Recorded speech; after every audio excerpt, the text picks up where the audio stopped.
from Powell, Tom, and what does it mean for your outlook for stocks? Well, Powell gave tough on inflation talk. It's been consistent with the Fed's stance for all of 2022. So I don't think it should be a surprise to investors. But I think one of the takeaways for me is the Fed is going to really respond when inflation is on a trajectory to be under control. And that pace is unknown. It's something the Fed doesn't even want to attempt to forecast. And of course, because the markets are nervous and don't have visibility, they assume it's going to be around for a long time. I think this is where people who are constructive on markets should really focus on. The drivers for rising inflation or accelerating inflation have essentially evaporated. Housing inventory levels are now at the highest, almost approaching to where they were during the great financial crisis. Durable goods like cars and furniture, which became Veblen goods for a while, as the prices rose, demand rose, they're now turning into no demand even as prices fall. So I think you have outright deflation in durables.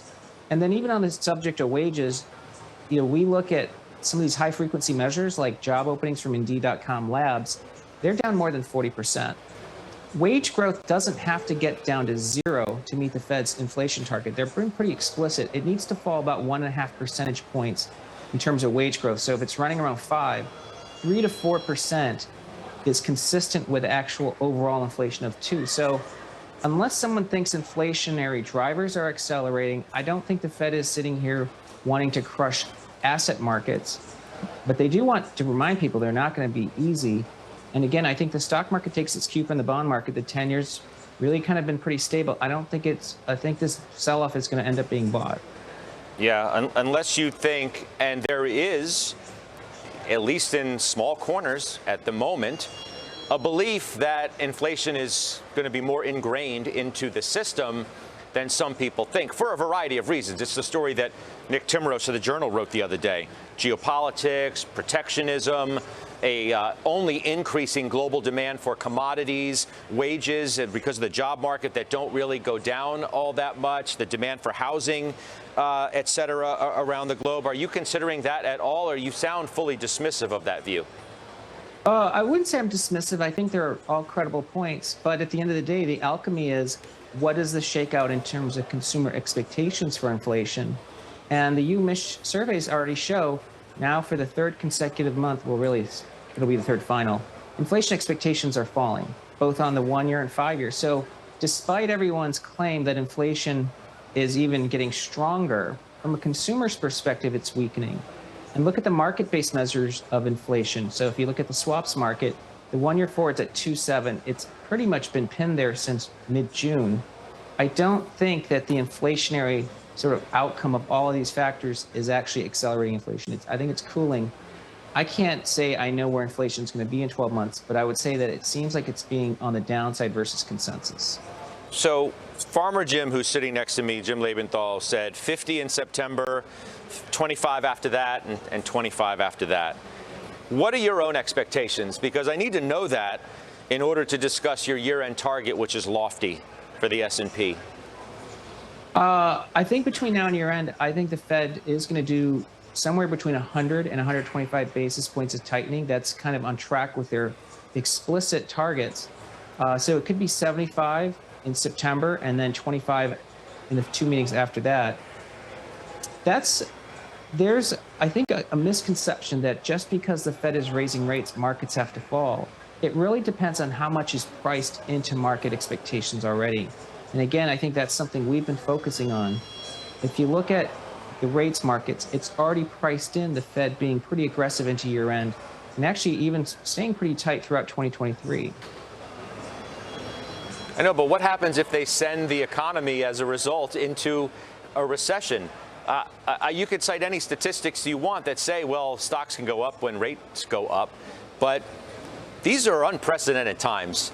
It's so many respects that do you actually think that they can raise interest rates as much as Powell leads you to believe they will today, and at the same time the economy doesn't go into recession, thus then the stock market doesn't fall out of bed in any great way either? Great question, Scott. S&P's peak to trough was down 27%. So it's already discounted at that point close to a 90% probability of a recession. I think the question people have to ask themselves is the contour of incoming data painting a picture where this recession's either unfolding faster or bigger, or are things holding up better? I think we've seen a lot of evidence this is turning out to be a soft landing. Now, there is some softness because a lot of durable goods had basically a pull through because shortages and double ordering. And you look at used cars, I mean, that's, that's crashing just as quickly as, potentially as quickly as the stay-at-home stocks crashed. That's not a recession. That's an adjustment of demand. In fact, it's actually a disinflation, so it's a benefit for consumers. So I think that there are, again, like you said, a lot of mixed currents, but the market's priced in a recession. I think a soft landing, to me, still seems more probable. Josh Brown, you have a question for Tom Lee, I'm told? Yeah, Tom, I'm going to read this sentence from what Jerome Powell said today, and I'd love to get your take on it. Quote, history shows that the employment costs of bringing down inflation are likely to increase with delay as high inflation becomes more entrenched in wage and price setting. Our aim is to avoid that outcome by acting with resolve now. End quote. That really sounds like the hammer. And that really sounds like the labor statistics are about to get like a lot worse, and maybe those 11 million fake jobs that we've been talking about being out there don't really exist in a world where money actually costs something. Venture capitalists can't raise $1 billion just for getting out of bed, et cetera. What do you think about that statement, and what might the implications be into year end? Josh, that's an important statement. Powell's not just talking about the labor report itself having to show softness. That's a communication statement to employers, to be cautious on hiring. Once you do that, if you, like you're saying, if you take the number of open jobs down from 11 to something smaller, and companies slow expansion plans, that doesn't necessarily create a recession. That actually really helps slow and reduce wage inflation expectations. That's exactly what the Fed wants. So I think that statement's actually appropriate. It really fits where we are in the labor markets, but it doesn't mean that they need unemployment rates to actually soar to 5, 6, 7%. It does mean we need to get wage growth down. It both comes from both employers' hiring plans and then individual expectations. And as we know, a lot of the growth in the employment market for the last 2 months has actually been multi-job holders. Single job holders actually have been declining for 2 months. It's not a great labor market as it is. Hey, Tom, can you think that you say I am more confident of greater than 4,800 on the S&P. So that's 700 points higher from here. And you're not ready to give up on 5,100. Can you get there without the idea and the belief by the market that the Fed is going to pivot? Because I don't see how you can. Scott, it's a great question. It's difficult for bullish views to sort of seem credible on days like today. But keep in mind, two things that were sources of inflation surprise in 2022, the biggest contributors. One was used cars, and the second was travel. Now, most people think, oh, well, it'll stop contributing to inflation, so it'll go to zero. Remember, these are core items. They're part of core goods and services. Used cars could actually start subtracting from CPI in as early as next month. And travel, especially airfare, could actually be deflationary into the rest of this year. That means we could actually see significant undershooting of inflation. Already the swaps market's looking for less than 2% monthly inflation annualized into year end. It could have some zeros and negatives into it. That would change how markets view what the Fed has to do, and it's going to prove again that the market's done a lot of the work for the Fed by keeping financial conditions tight. I want to give you Jim Lebenthal's next to me here to my left. I want you to give you a chance to respond, engage on somebody who's in your camp. He said something and it's hard to find a lot of people who are as bullish as you see the picture over the next 4, 5, 6 months and beyond. I feel like I'm doing a lot of defending myself, and I don't think that's the right way of doing it. What I'm trying to do is say, here is the data that I'm looking at, whether it's the economic data on inflation or, more importantly, what I'm seeing and hearing from company reports. Having said that, Tom just gave me a piece of data that actually troubles me a little bit, where he says that at least based on Indeed.com, the number of job openings are going down. And I heard what Josh said about fake jobs.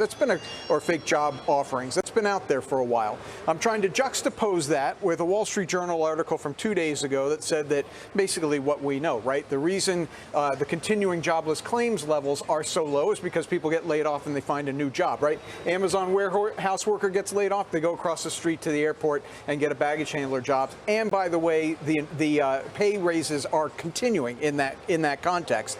So, Tom, to you, I mean, I'm troubled by what you're saying, because really what you're saying is you need to see wages come down, and that Wall Street Journal article is saying they're going the other way.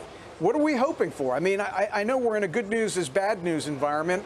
I'm telling you, good news is good news. Am I wrong? Jim, I think that there's a lot of math that people throw out, and I just want to point out where some of the math was historically. Wage growth today, average hourly earnings is growing at about 5%. If you look at the entire period when core CPI or PCE, whatever you want to use, was running around 2. By the way, only 29% of all years since 1950 have been under 2.9%. So, I mean, it's a pretty unrealistic target. Wage growth was around 3 to 4%. That's roughly 3.5%. The Fed doesn't need wages to fall. They just need the job market to soften enough so wage growth slows to around that 3.5% level. That's how you get to the Fed's target. So I think what's really important is that can be achieved by the job market collapsing, but it could be achieved by everything you pointed out, making it harder to switch jobs, openings pulled, confidence about wages and demands for higher wages weakening. These are things that could happen, and it's part of the Fed's communication. I mean, I think that the statement Josh made is good. It sends a chills to employers. It sends a chills to anyone looking and reading and wanting a job. It's going to make people think twice about switching. Look at what's happened with housing already. I mean, housing is in a pretty big downturn. It's not going to suddenly start rising again just because someone thinks there's a Fed pivot. We're already in a downward cycle for housing. That's really the last leg of what you need to cool core inflation. Tom, we'll leave it there. I appreciate your time so very much. We'll see you soon. That's Tom Lee of Fundstrat joining us today. When we come back, tech is taking